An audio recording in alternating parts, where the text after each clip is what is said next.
নমস্কাৰ, এতিয়া আমাৰ ইণ্টাৰভিউ আছে। এজন কেণ্ডিডেট আহিছে। তোমাৰ নামটো কি আছিল? নমস্কাৰ, মোৰ নামটো অমিত বৰগোহাঁই।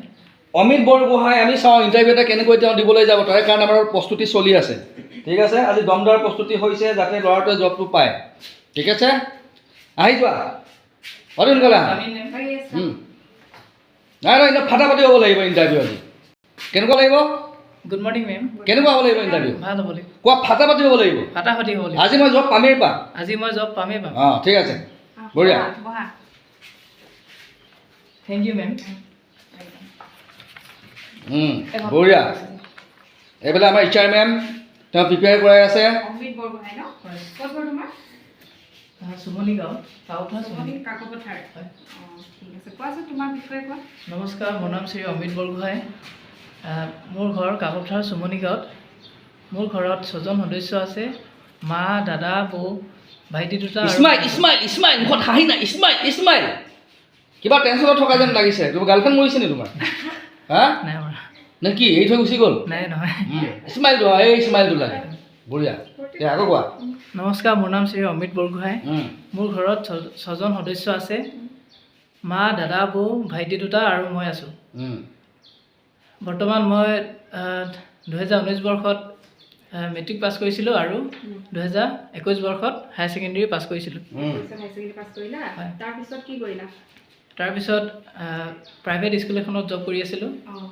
তাতে এতিয়া কিমান দিন হ'ল এৰা? এতিয়া 1 মাহমান হৈছে।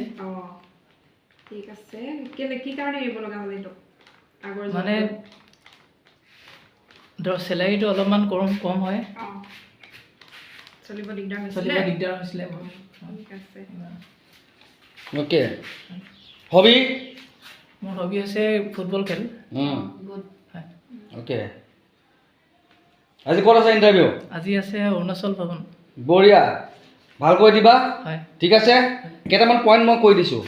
প্ৰথম হৈছে তোমাৰ আই কণ্টেক্ট। আই কণ্টেক্ট লাগিবই, ইফাল সিফাল চাই নাথাকিবা। একদম যোনে ইণ্টাৰভিউটো ল'ব তেওঁ চকুত চাবা। ঠিকে, আত্মবিশ্বাস ফুটি উঠিব তেতিয়া। নহ'লে ক'ব ল'ৰাটো বৰ বেছি সংকোচ আছে, বৰ লাজ কুৰিয়া টাইপ, নহ'ব। ঠিকে। 2 হৈছে smile. Smile is a main কি টু দ্য ছাকচেছ। স্মাইলটো ৰাখিবা এনেকৈ, বুজিছা? অলপ হাঁহিমুখীয়া ল'ৰা বিচাৰে তেওঁলোকে, অলপ উৎফুল্লিত হয়। ঠিক আছে, যাতে বিষাদৰ ছায়া ফুটি নুঠে তোমাৰ মুখত, বুজিছা? আনন্দ যাতে উদ্ভাসিত হ'ব লাগিব, এই হাঁহিমুখীয়া আৰু। ঠিক আছে, কথাখিনি কওঁতে চাউণ্ডটো স্পষ্টভাৱে যে তেওঁৰ কাণত পৰিব লাগিব। কওঁতে বৰ ৰৈ ভাবি ভাবি নহয়, এটা অনৰ্গলভাৱে এটা ফ্ল'ত কৈ যাব লাগিব। বৰ ভাবি থাকিলে কেনেকৈ হ'ব? ঘৰত যদি কিবা এটা সোধে তই ক'ত গৈছিলি, চব কথা যে ভাবি ভাবি কোৱা হ'ব নেকি? ক'ত গৈছিলি তই বোলে? ইমান দেৰি নাছিল যে, ক'ত আছিলি?